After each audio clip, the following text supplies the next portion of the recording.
பைபிளையும் வாசிக்கணும். பைபிளில் என்ன இருக்குது, ஜஸ்ட் ஒரு கோசிப் மாதிரி. நான் ஒரு பாஸ்டர் இல்லை, நான் சாதாரண ஒருத்தன் தான். கேரக்டர் என்னென்ன, அந்த கேரக்டருக்கு கடவுள் என்ன செய்த, அந்த கேரக்டரை வச்சு கடவுள் என்னென்ன எங்களை வாழ்க்கையில் செய்வார், பைபிளில் சொன்னதுகள் என்னென்ன இருக்குது, அதில் என்னென்ன மீனிங் இருக்குது அப்படி என்று சொல்லி ஒரு சின்ன ஒரு சேமன் இல்லை, ஒரு பிரசங்கம் இல்லை, ஒரு ஜஸ்ட் ஒரு அண்டர்ஸ்டாண்டிங் தான். சண்டே ஸ்கூலில் ஒரு கதைகள் ஒவ்வொன்றா கேள்விப்பட்டிருப்போம். இப்போ மோசி என்ன செய்த, தாவீது யார், அப்படி ஒவ்வொரு கதைகள் கேள்விப்பட்டிருப்போம். இப்போ இந்த கதைகள்லாம் என்ன, இந்த கதைகள்லாம் உண்மைதானா, எல்லாமே உண்மை தான். பட் அந்த கேரக்டர், ஒவ்வொரு கேரக்டர் இருக்குது பைபிளில், அந்த கேரக்டர்ஸுக்கு கடவுள் என்னென்ன செய்த, அந்த கேரக்டர்ஸ் கடவுளுக்கு என்ன செய்தாங்க, ஒரு கோசிப் பண்ணுற மாதிரி ஒரு கதை தான் இந்த ஃபுல் எபிசோட்.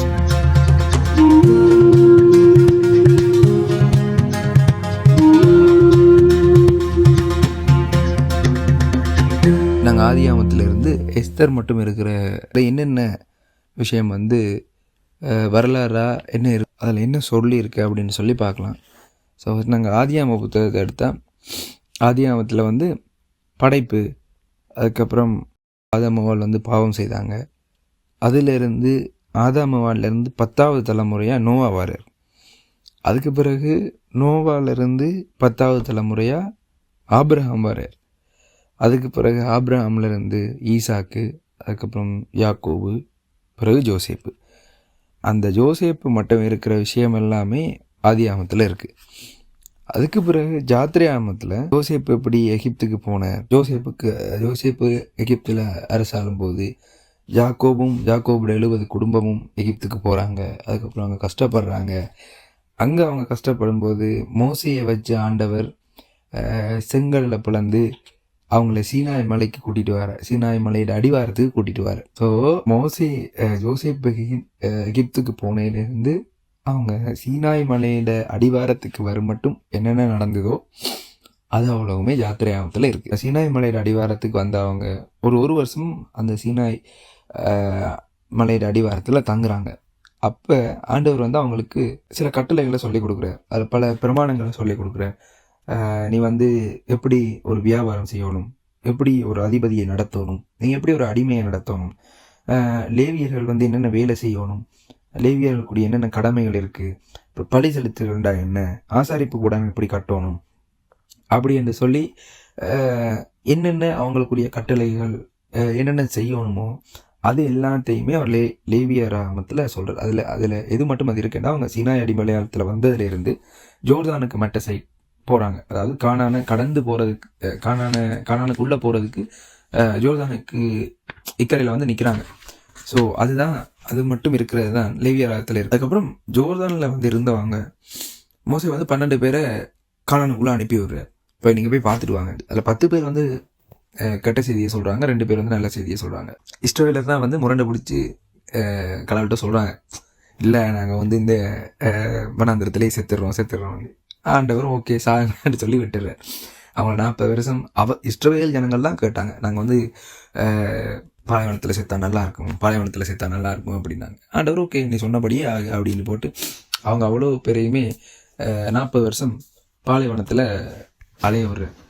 அவங்க அப்படி அலைஞ்சு திரிகிற அந்த 40 வருஷம் அந்த பாலைவனத்தில் அலைஞ்சு திரியும் போது அவங்கள ஒவ்வொருத்தரையும் எண்ணுனாங்க. ஸோ காலமையும் பின்னிறமும் ஒவ்வொருத்தராக எண்ணுவாங்களாம், எத்தனை பேர் இருக்கிறாங்க அப்படின்ட்டு. அப்படி எண்ணுறது தான் அந்த 40 வருஷத்தில் அவங்க என்னென்ன தெரிஞ்சாங்க, என்னென்ன செய்தாங்க. ஸோ அவங்கள எண்ணுனதுனால அவங்களுக்கு அந்த புத்தகத்தில் என்ன ஆகணும் அப்படின்ற ஒரு பேர் தான். அதே மாதிரி அதுக்கடுத்து உபாகமத்தில் என்ன இருக்குது அப்படின்னா, அந்த லேவியராமத்தை ஆண்டவர் அப்டேட் பண்ணி மோசைக்கு கொடுக்குறார். ஏனெண்டா அது என்ன அப்படின்னா, இப்போ இந்த 40 வருஷத்தில் அதில் லேவியராமத்தில் ஆண்டவர் கொஞ்சம் விஷயத்தை அவங்களுக்கு சொல்லி கொடுத்தார். யாருக்கு? இஸ்ரவேல் மக்களுக்கு. அவங்க அது தெரிஞ்சவங்க எல்லாமே அந்த வனாந்திரத்தில் செத்து போயிட்டாங்க அந்த 40 வருஷத்தில். அப்போ இவங்களுக்கு ஆசாரிப்பு கூறாண்டா என்னென்னு தெரியாது, பழி செலுத்துறேன்டா என்னென்னு தெரியாது, ஏன்னா இவங்களுக்கு ஒன்றுமே தெரியாது, ஏன்னா மறந்துட்டு இப்போ அவங்க அப்பா அம்மா எல்லாமே செத்துட்டாங்க. ஸோ இவங்களுக்கு ஒரு இதுவுமே தெரியல. அப்போ லேவியராமத்தில் என்னென்ன சொன்னாரோ ஆண்டவர் அதை கொஞ்சம் அப்டேட் பண்ணி கொஞ்சம் ஒரு சின்ன 2-3 அப்டேட்ஸை கொடுத்து ஆண்டவர் மோசே அவங்களுக்கு சொல்லிக் கொடுக்குறாரு. அதுதான் உப ஆகமம். அதாவது லேவியர் ஆகமத்தோட அப்டேட் வெர்ஷன் தான் உப ஆகமம். இப்போ சின்ன சின்ன அப்டேட் தான்.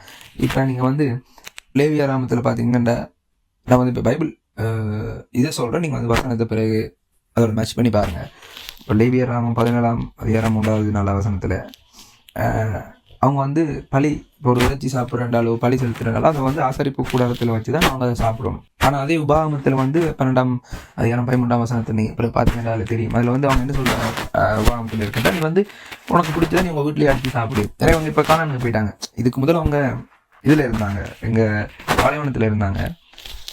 இப்போ காணனுக்குள்ளே போயிடுவாங்க. ஏன்னா ஒருக்காக பழி செலுத்திருக்கா, நீ எருசலேமுக்கு வந்து போயிடாதாங்க. இப்போ இறைச்சி சாப்பிடணும்னா அவன் எருசலேமுக்கு வந்து பழி செலுத்தி போட்டு இறைச்சியை சாப்பிடுவான். அதனால் ஆண்டவர் சொல்லிட்டார், ஓகே நீ வீட்டிலேயே அடித்து சாப்பிடு. அதான் ஆண்டவர் எப்படி இந்த நாடோடி வாழ்க்கையிலையும் இந்த வனாந்திரத்தில் விட்டும் அந்த ஒரு பாலைவனத்தில் இந்த மக்களை ஒரு வருத்தமும் வரக்கூடாது ஆண்டவர் எப்படி நடத்தி வந்திருக்கார். ரெண்டாவன் இப்போ லேவியராம டைம்லலாம் இவங்க பாலைவனத்தில் இருந்தாங்க. அப்போ நீ வந்து பழி செலுத்து வீட்டில் நான் அடித்து சாப்பிட்னா இவன் போகிற இடத்துல இறைச்சி வெட்டியிருப்பான், ரத்தம் இருந்திருக்கும், வருத்தம் வந்திருக்கும். அப்போ அதான் கொண்டு வந்து நீ பாலைவனத்து இதில் பலிபடத்தில் அங்கே கொண்டு வந்து ஆசாரிப்பு கூடாரத்தை பலியிடா ஏன்டா அது ஆசாரிப்பு கூடாரத்தில் இருக்க லேவியராக்கள் வந்து அதை கழுவி கொண்டே இருப்பாங்க. ஸோ அதனால் கொஞ்சம் க்ளீனாக இருக்கும். சில அப்படியான ரீசன் உபாகமத்தில் அவ்வளோதான் இருக்குது. லேவியராமத்தில் என்னென்ன கொடுத்தாரோ அதை ஆண்டவர் மோசே கொஞ்சம் அப்டேட் வேர்ஷனாக.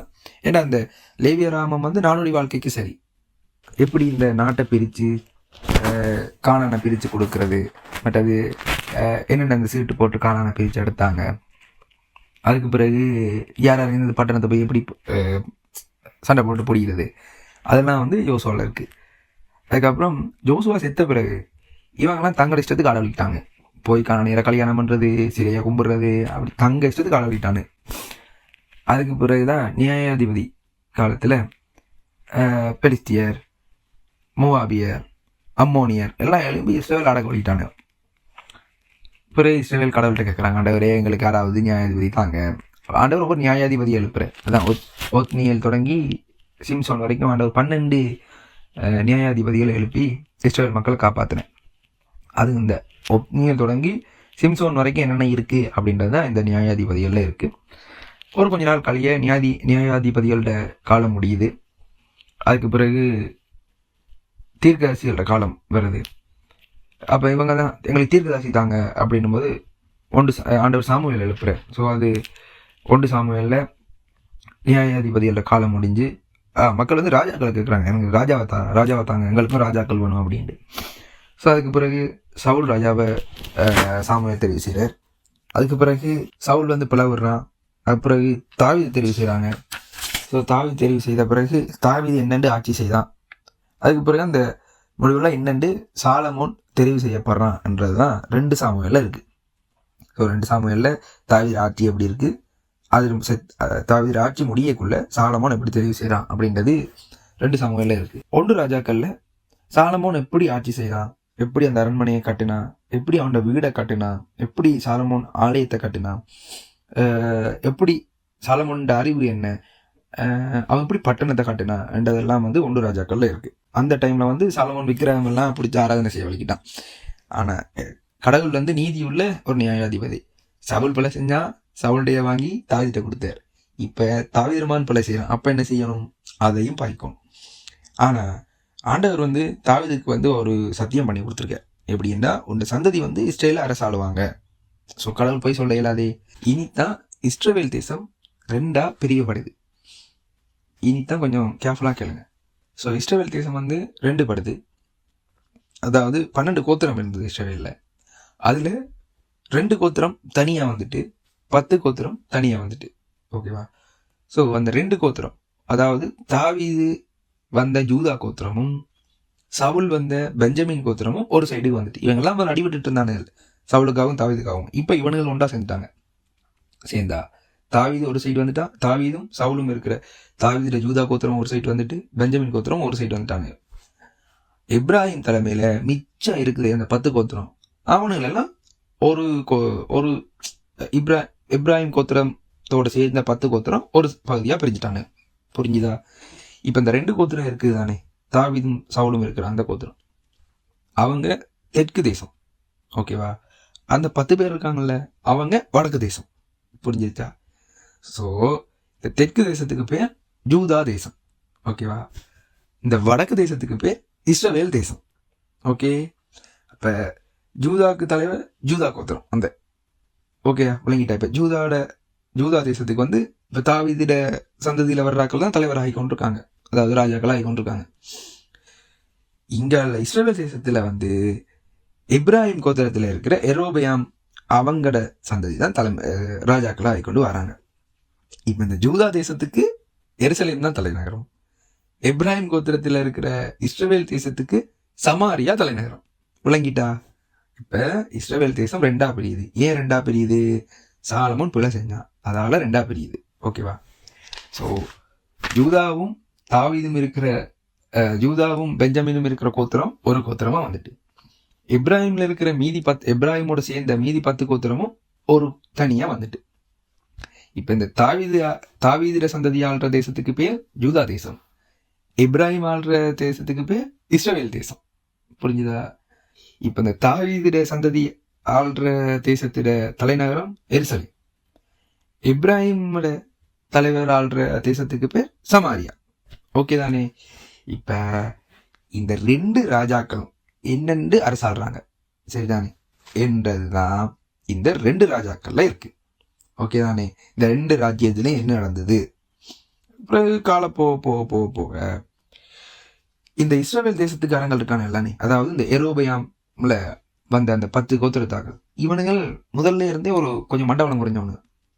சரியா? ஏன்னா அவனுகள் விக்கிராரான செய்வது, அவனுக்கு சரியான மோசம் அவனு அந்த இஸ்ரவேல் தேசத்துக்கான. ஆனா இந்த ஜூதா தேசத்துக்கான இருக்கான எல்லாமே அவன் கொஞ்சம் ஸ்டார்ட்ல நல்லா தான் இருந்தாங்க. பிறகு இவனுங்களை அவனுங்களை பார்த்து அந்த சொல்லுவாங்கல்ல, பூவோட சேர்ந்த நாரும் மணக்கும்ன்ற மாதிரி, இவனுங்களும் அவனுங்களை பார்த்து இவனுங்களும் முழுக்க எல்லாமே விற்கிறாரான செய்யறது. இஸ்ரவேல்காரன் என்னென்ன செய்தானோ, அதாவது இஸ்ரவேல் தேசத்துக்காரன் அந்த எரோபயாம் தலைமையில வந்தானுங்களே, அவனுங்களெல்லாம் என்னென்ன செய்தானுங்களோ அவ்வளத்தையும் பார்த்து இந்த ஜூதா தேசத்துக்காரனும், அதாவது தாவீதிர சந்ததியில வந்தவனும் சரி அவனுங்களும் நாசமாயிட்டானு. அதுக்கு பிறகுதான் ஆண்டவர் தீர்க்கதரிசிகளை எழுப்புறார், அதாவது ஆமோஸ் தீர்க்கதரிசிகளை எழுப்புறார். அப்ப அந்த 2 ராஜாக்களையும் என்னென்ன நடந்தது அப்படின்றது அந்த 2 ராஜாக்கள்ல இருக்கு. தென் ஆமோஸ் எழுப்புறார்.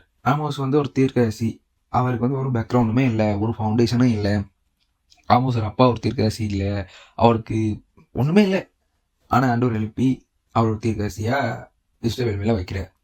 அதுக்கு பிறகு ஏசாயா புத்தகத்துல ஏசாயாவை ஆண்டவர் எழுப்புறார். இதுக்கு பிறகு இன்னும் கொஞ்சம் கவனமா கேளுங்க, இதுக்கு மேல் உங்களுக்கு விளங்கிருக்கணும்னு நினைக்கிறேன். ஸோ இதுக்கு பிறகு ஆண்டவர் ஏசாயாவை எழுப்புறார். ஏசாயா வந்து 70 வருஷம் தீர்க்கதரிசனம் சொல்லியிருக்கார். சரியா? 1-2 வருஷம் இல்லை, 70 வருஷம். அது எத்தனை ராஜாக்களுக்கு? 4 ராஜாக்களுக்கு தீர்க்கதரிசனம் சொல்லியிருக்கார். 70 வருஷம் தீர்க்கதரிசனம் சொல்லியிருக்கார்.